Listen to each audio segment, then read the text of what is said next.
Risfet, as well as Dr. Perello for your kind invitation to speak today and for organizing this excellent series of lectures. I must also certainly thank my collaborators, Artur Petrosyan and Boris Gasparyan at the Institute of Archaeology and Ethnography, Republic of Armenia, for their ongoing support. While the ancient Near East is known for its empires, the creation of large and enduring states required centuries of trial and error. Historian Seth Richardson has argued that late 3rd millennium Mesopotamian polities were presumptive states, characterized by ideological aspirations to govern vast territories, but lacking the practical administrative abilities to actually do so. These early states were ideationally complex and ambitious, but were unable to impose lasting sovereignty upon the lands they sought to rule. The capacity for territorial state administration was demonstrably deficient in the Syro-Mesopotamian sphere up until the latter half of the 2nd millennium BCE, when larger and more durable states began to develop.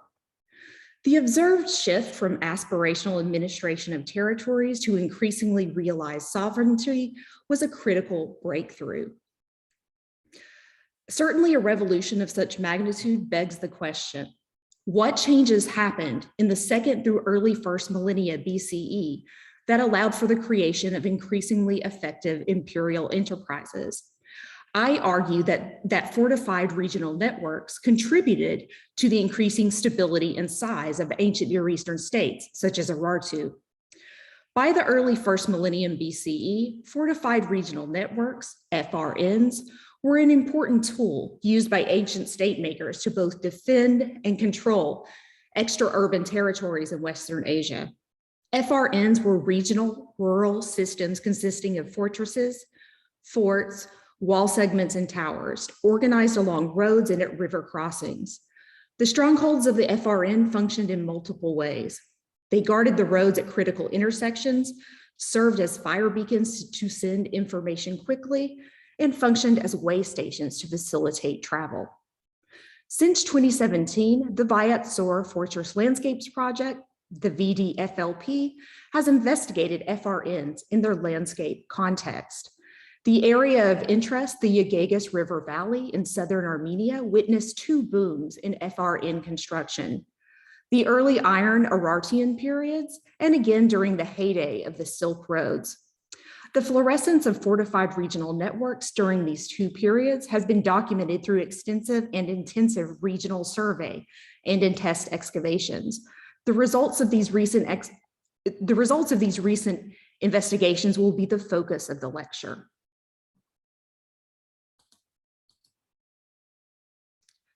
In the first part of this lecture, I will argue that Urartu created regional fortification networks to both defend their territory as well as expand their state.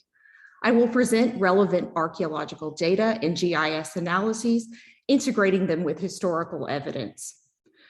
I will argue that the FRN was a powerful tool in the Urartian imperial toolkit. Next, I will discuss the recent work of the VDFLP and how it sheds light on our understanding of how ancient state builders structured their spaces using the building blocks of the FRN. My study of Urartu is based upon the multi-regional analysis of archaeological survey data collected over decades by various research teams. Extensive surveys were performed in Iran and Armenia by German, Italian, and Armenian-Italian expeditions. Since 2017, I have co-directed the Vayots DzorFortress Landscapes Project, a landscape and regional excavation project in southern Armenia, and these data also form a part of the analysis.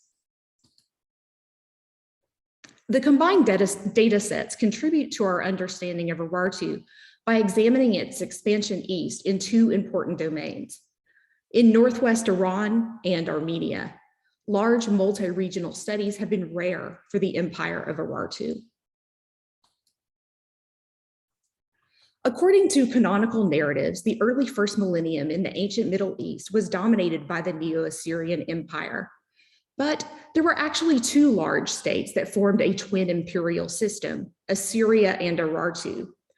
The latter, situated in the imposing highlands of Anatolia, Armenia, and Iran is arguably an even more compelling story than its more famous neighbor, since it represents an atypical case of empire. Urartu was aggressively non-urban and highly decentralized. Its many loci of power were distributed among many forts and fortresses, rather than being concentrated in vast lowland cities. The Urartian state may have coalesced in response to the threat posed by the Assyrian menace, but it quickly became a unique expansionary empire in its own right that successfully opposed its nemesis for centuries. Yet, Urartu's story remains poorly understood, even among specialists of the ancient Near East. A systematic study of Urartu's zones of expansion in Iran and Armenia has revealed that Urartu constructed multi-tiered, fortified regional networks, which consisted of fortresses, defined here as larger polyvalent structures, forts, fortified settlements, watchtowers, and wall segments. Fortresses were the highest order administrative centers in the Urartian Empire. They have also been the most investigated archaeological manifestations of Urartu, albeit perhaps also the most misunderstood. Before the 7th century, most Urartian fortresses were modestly sized, around 4 hectares on average. The cultural remains at 9th and 8th century sites tend to be sparse and do not feature lower towns. Instead, the construction of grand proto-urban Urartian sites such as Ayanis, Bassam, Karmir Blur, Keth Kalasi, and Toprak Kale date to the reign of a late and atypical king, Rusa, son of Argishti. Therefore, for most of its history, Urartu's imperial expansion was a decidedly non-urban phenomenon. Forts were more numerous than fortresses in Urartu, and on some level were the most important building block of the fortified regional network. Roadside forts, like this example from the Vayots region in southern Armenia, performed many functions. They served as waystations, they protected the roads, they doubled as fire beacon relays, served as courier relays, etc. Since at least the Middle Bronze Age in Syro-Mesopotamia, watchtowers and fire beacon networks are known from historical sources like the Mari letters, as well as archaeological evidence. I performed a computational examination to evaluate the possible intervisibility of early Iron and Urartian sites in the Lake Savan Basin. The GIS analysis suggests that forts and fortresses were intentionally placed to create signaling networks. I created random populations of sites and tested both the randomly generated sites and the real archaeological sites for characteristics of social networks, finding with statistical methods that it was highly unlikely that the sites were placed with such high intervisibility by chance. One unexpected finding was that the observed systems are not an innovation of the Urartian Empire. They simply improved upon networks which already existed, a pattern that I saw repeated over and over again in the 16 regions that I analyzed. In terms of other supporting historical evidence, we might also mention here the vivid description of elaborate fire beacons from the Neo-Assyrian text, Sargon's 8th campaign. In addition to the evidence available from Armenia, the data suggests the intentional intervisibility of fortified sites in Iran too. In particular, standalone towers played a key role in intra-site communication networks on the Urmian plain. Here's a network that I'm going to be talking about for a second. Various examples of standalone watchtowers are known from regional surveys performed in Iran. Kleiss and Kroll discovered a watchtower some 350 meters above the sizable Urartian fortress of Qalatgah at the summit of a winding path. The watchtower's possible role in a regional visual communication network was noted by Kleiss, who proposed that the site would have been an excellent relay for fire and smoke signals. The 20 by 20 watchtower was an auxiliary installation whose primary function was to provide reconnaissance and to connect Qalatgah visually to other sites in its surroundings, such as Hassanlu and the Fort Yediyar. The defensive networks of Urartu tended to be located along routes of travel. Forts and fortresses were also located along roads. Systematic viewshed analysis of hundreds of forts, fortresses, and fortified settlements revealed that while visibility was certainly a priority, that Urartians were most interested, however, in critical checkpoints, such as intersections and places where roads entered a plain. Therefore, the important principle in the regional patterning of sites should be understood as controlling and surveilling the movement of people where they are channeled into or out of mountainous environments. The surveillance of routes and the protection of transportation corridors was critical for defense of the territory as well as expansion of the state. Finally, returning to the concept of the fortified regional network, we can summarize the Urartian data in the following manner. They developed multi-tier FRNs composed of fortresses, forts, towers, and wall segments that would have allowed them to control movement through the territory. They organized their defenses around control points, such as routes that enter or exited a territory, and constructed elaborate systems of visual communication. Their platform for surveillance would have allowed them to both defend the territory from invasion as well as subdue their own people. Particularly in mountainous and riverine environments where travel is constrained to relatively fewer channels, FRNs were incredibly effective tools used to control routes, transmit information, and surveil travelers. The forts were not only secure posts, but information hubs. The FRN was a specific and highly useful template of fortified structures and secured road systems that was borrowed, repeated, and elaborated upon throughout time.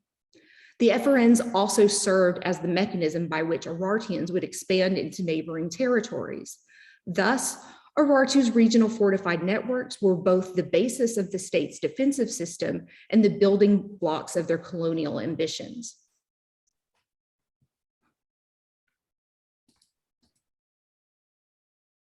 The recent work of the VDFLP has added to our knowledge of fortress networks.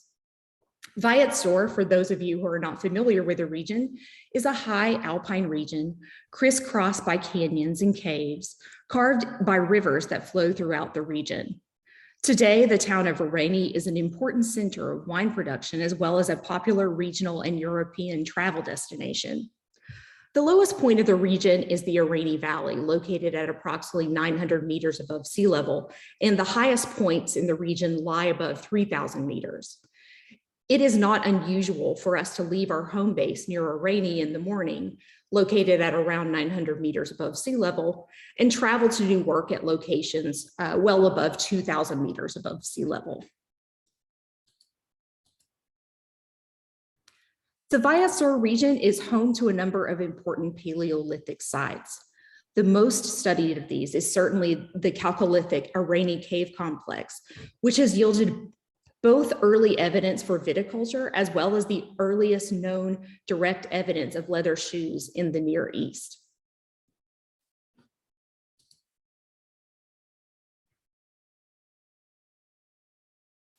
During our June 2017 field season, we identified approximately 32 site-level features and 150 other off-site features using a combination of extensive and intensive survey methods. For the survey, we largely focused on establishing broad settlement patterns using an opportunistic reconnaissance approach rather than a lower yield sampling method. We identified areas for investigation using high-resolution satellite imagery, the Armenian list of monuments, and by interviewing local informants. We intensively investigated sites and features with drone photogrammetry and videography. The production of high-quality, high-resolution aerial maps was used to identify structures associated with sites. We were also able to produce high-quality digital elevation models, 3D models of sites, and site topography from the UAV data. The 2018 survey, led by Dr. Peter Cobb, then affiliated with the University of Pennsylvania, identified an additional 12 site-level features, including 2 fortress sites, a couple of watchtowers, and a possible late Bronze Age settlement. That season, we also experimented with low-cost, high-precision GPS recording equipment and an all-digital workflow. There are also many monuments and archaeological remains dating to the medieval occupations of the valley, which have been a particular focus of the Vayots Silk Road survey in recent years.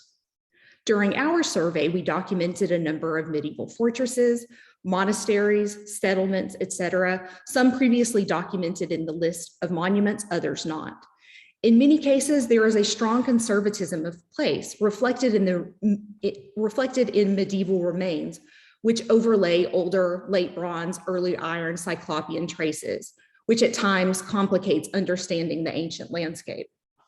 In terms of late bronze, early iron fortress architecture, however, as well as evidence for an Urartian presence, we have the following sites that I can sort of provide you with an overview. The first of these is the Gatop 1 fort. The fort at Gatop is located along the banks of the Agagas River near the junction of an important east-west as well as north-south road. The structure measures approximately 20 by 40 meters. The site was excavated in 2006 and 2007 by a team of Armenian archaeologists from the Institute of Archaeology and Ethnography. The team discovered traces of large pithoi inscribed with Urartian units of measure and also observed niching and buttressing on the structure. Post-Urartian Iron Age pottery was also observed.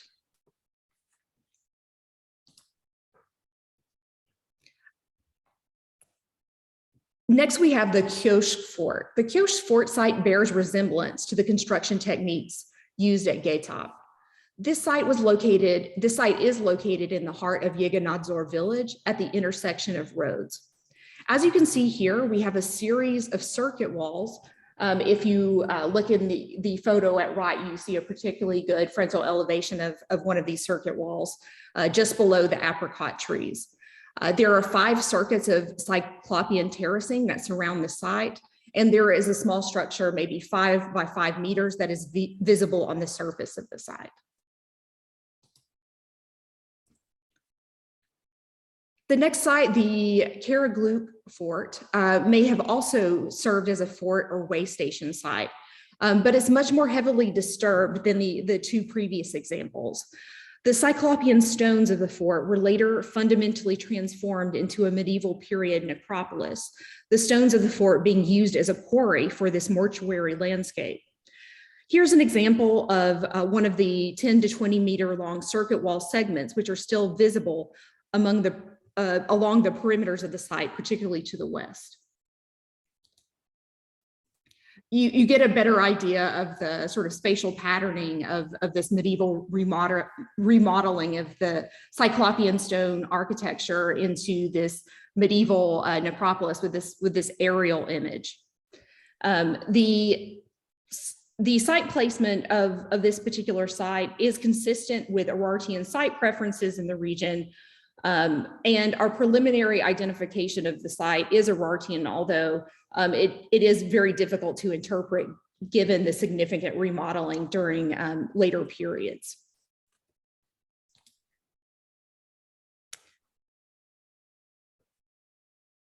The next site that I'd like to discuss is the Qalatgah 2 fortress.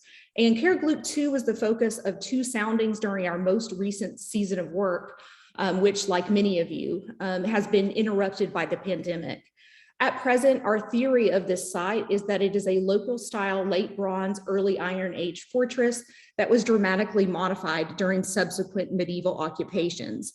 The visible structures measure some 75 by 100 meters, although these may prove to be a medieval remodeling of Cyclopean fortress stones if the results of trench T are more broadly generalizable. 4 phases were identified in the 3 by 3 meter trench L. In trench L, phase 1 was topsoil and phases 2 and 3 were slope deposits. Phase 4 was a stratified context containing cultural remains such as pottery. We began to work on phase 5 in the final days of the season, which is also a stratified cultural deposit containing medieval pottery. So we have not yet gotten to the bottom of medieval levels.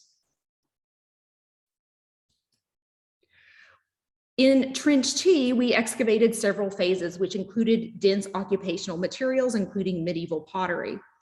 We excavated a tanur and a great deal of pottery in Trench T Phase 3. Phase 4 was another stratum with medieval pottery, although we were unable to excavate below it, in this case due to a level of cyclopean tumble. At the end of our 3 weeks of excavation in 2018, we had not yet reached the limits of the medieval levels at more than 1.5 meters below the surface in our 2 test trenches T and L. Future work will concentrate on understanding the nature of earlier occupations.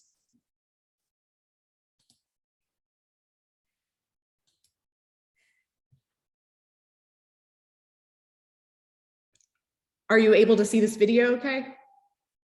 Okay, great. To date, our survey of the Yegagas River Valley has revealed 4 fortified structures that we interpret as watchtowers or fire beacon stations due to their small footprints, high level of visibility, and intervisibility with other structures. What is less clear is when they were in use, although we have recovered medieval pottery and surface collection at several of them.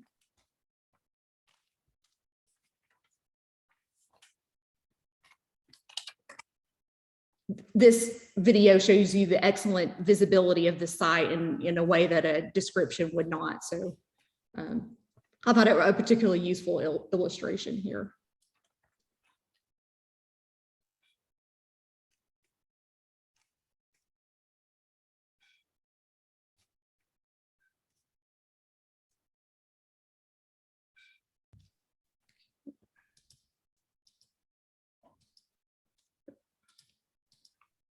Nope.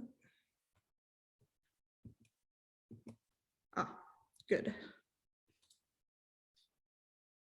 The Petrosyan Watchtower is another small fortified site in a remote location.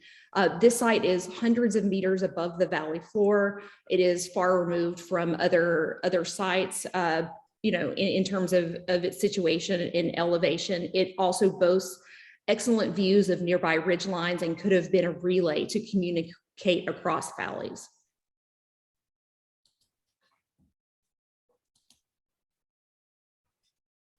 During the last 2 years, when we were not able to complete fieldwork, we have initiated new studies which integrate the findings of field research with historical evidence.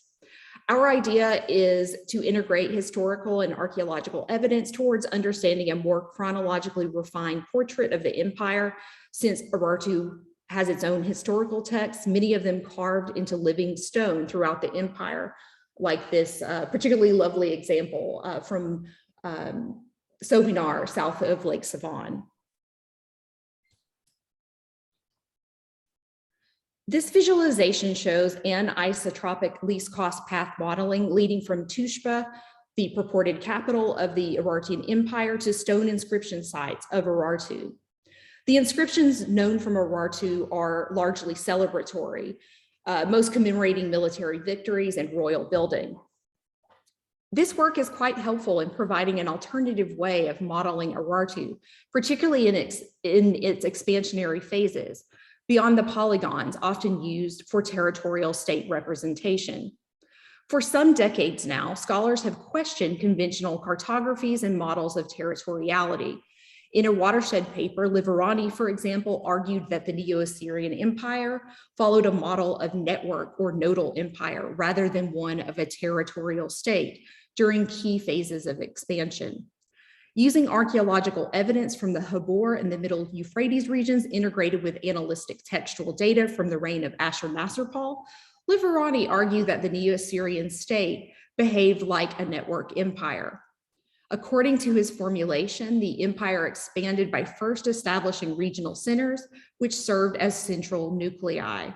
From these beginnings, the empire spread via a thickening web of control, which once established would transition to a territorial state.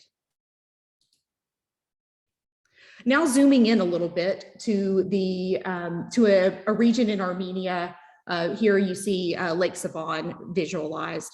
The CTU data set provides a rare opportunity to examine imperial expansion on a historical timescale, since the various inscriptions state the names of kings who commissioned them.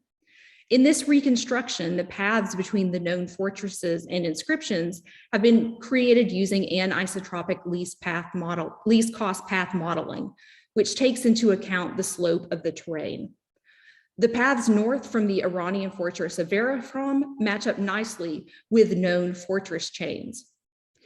However, zooming a little bit to the east, or to the west rather, if we examine the takeover of Lake Sevan, Armenia, we can define at least a three-stage process to the incorporation of this new territory, namely Lake Sevan, much in keeping with the phased process described by Livrani for the Neo-Assyrian Empire. Phase 1, new fortress sites like Erebuni and Argishti Hanili, also known as Armavir, were established in Armenia in the early 8th century by Argishti, son of Menua. The same king campaigned at Lake Sevan and left an inscription. Phase 2, two more inscriptions from the reign of the following king, Sarduri II, discuss subduing belligerent peoples in the region. In a final phase, the Urartians established their own administrative center, the fortress of Sovinar, during the reign of Rusa, son of Sarduri. The occasion was marked by an inscription cut into the living stone. The historically phased analysis combined with the network visualization suggests how Urartu functioned as a network empire, taking a staged nodal approach to imperial expansion. My point with this reconstruction is that in addition to their obvious utility in defending and controlling the territory, FRNs were also important tools that allowed state makers to impose some manner of sovereignty efficiently, particularly in phases of expansion.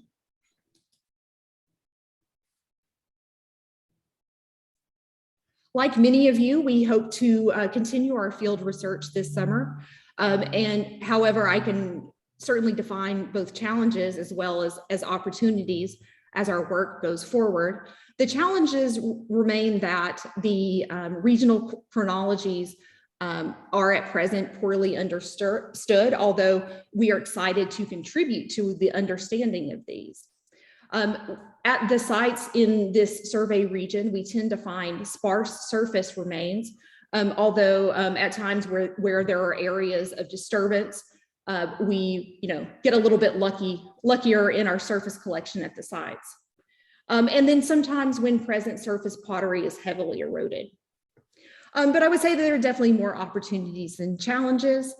We have the opportunity to do much more survey. We've really only hit the tip of the iceberg in terms of possibilities in this relatively large region. We intend to do more soundings at sites to clarify the full occupations of various sites. We hope to employ absolute dating methods, and we hope to study, understand, and contribute to the regional chronologies in this area. As a final point that I would like to make about the work of the VDFLP, community engagement as well as an open archaeological approach has been the ethos of this project since its inception. In 2018, we were given generous funding by ARISC to initiate a digital storytelling project that was community-based and geared towards preserving cultural heritage in Armenia. In 2022, we will, along with the Alexandria Institute and Open Context, again with the generous support from ARISC, be offering workshops on linked open data, as well as digitizing paper records more generally, towards providing the foundations for an open archaeology in Armenia. I would also like to draw your attention to our previous digital storytelling effort, which is documented in the Infinite Armenia's website. Finally, I would be remiss if I did not point out that this work is not conducted alone by me and my co-directors. Instead, there are so many people who helped us conduct this field research. We are very lucky to work with a very talented team of specialists, as well as students and other researchers in this research, and we must thank them in this context. Thank you very much.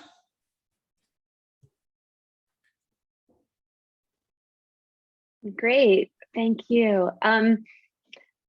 Tiffany, if you don't mind, could you stop screen sharing? And I think probably the easiest way to do this is for people to either turn on your videos and raise your hand or use the function to raise your hand. And while I'm waiting for that, I have a question. Sorry, just maybe before we can have the translation and then the question. I'm so sorry. Yes, of course, we need the translation. Archer. The translation, but not the question. So thank you so much, Beranger. My apologies, Dr. Petrosyan, please. Yes.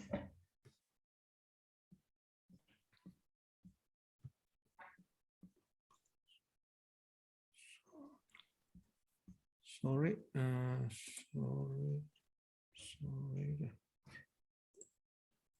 Բարև ձեզ, հիմա փորձեմ իմ էկրանով կիցվել, okay. Ես քանի որ այսպես ֆորմատը կազմակերպիչների այնպիսին է, որ ես պետք է հայերեն ամփոփում ներկայացնեմ, ես կփորձեմ, okay. Ես կփորձեմ այսպես ընդհանուր ասպեկտներին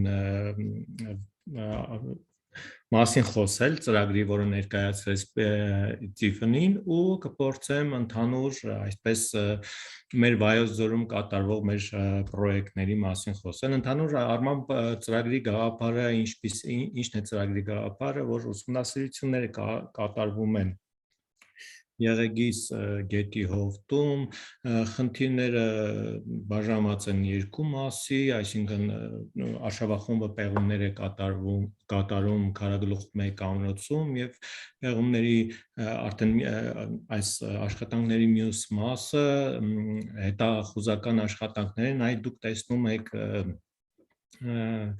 հնագիտական practice, archaeological practice այս ժուրնալի ամսագրի առաջին էջը, որտեղ Tiffany-ն եւ Peter-ը ունեն հոդված, որը վերաբերվում ու առաջին էջը դրված է մեր արշավախմբի կողմից կատարվող հետախուզական աշխատանքները։ Ու ընդհանուր առմամբ գաղափարը այնպիսին է, որ հետազոտել այն ուղիները, որը ուրարտացիներին տարել է դեպի Սևանալեչի ավազանը եւ Եղեգիսի հովիտը այդ ուղիներից մեկն է։ Այսպես սա փորձենք ամփոփում, քանի որ տեսնում եմ այտենց հայեր շատ չկան ու հետո սա դրվելու է համացանցում, փորձեմ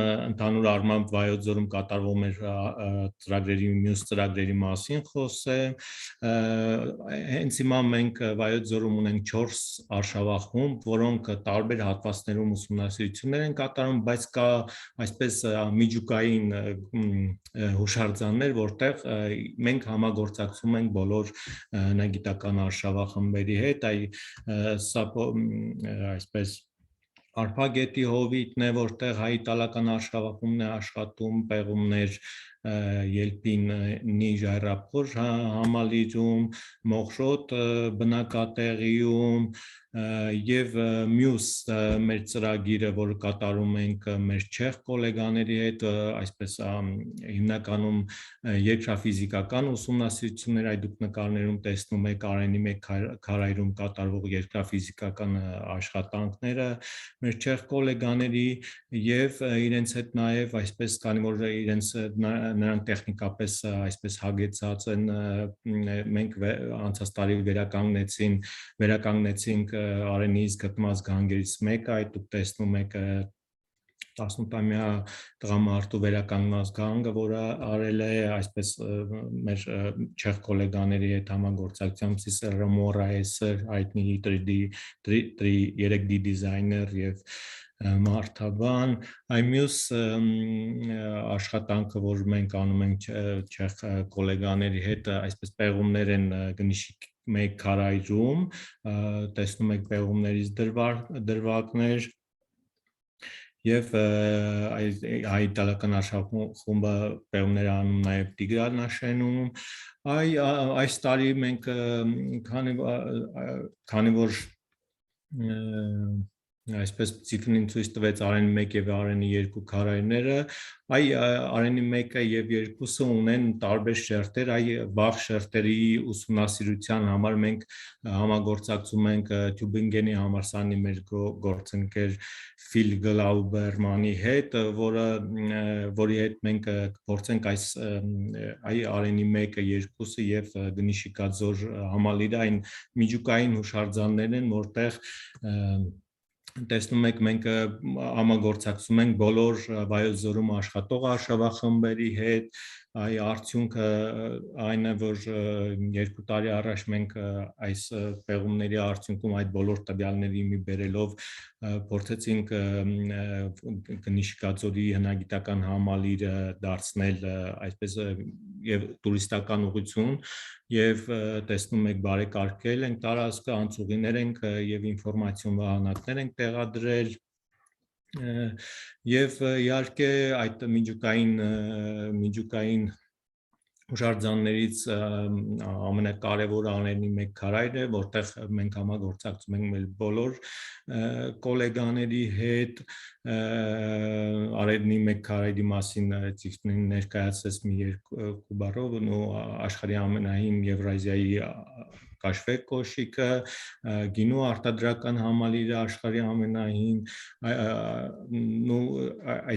եւ բազմաթիվ այլ գտածոներ քարայրի յուրահատկությունը այն է, որ օրգանական մնացորդները քարայրում շատ լավ են պահպանվել եւ նույնիսկ մենք դրա համար այդ ամբողջ ձեռբերված նյութը ուսումնասիրելու համար նույնիսկ այս համագործակցությունը ավելի մեծ համագործակցություն է անհրաժեշտ, շատ սպეციფიկ ոլորտներ կան, որոնց հետ պետք է աշխատել եւ պետք է ուսումնասիրել Արենի 1 քարայրը այդ միջուկային հուշարձաններից մեկն է, որտեղ մենք համագործակցում ենք մեր բազմաթիվ գործընկերների հետ, այսքանը, եթե հետո խնդիր լինի, կարող եմ պատասխանել, շնորհակալություն, thank you, շնորհակալություն, stop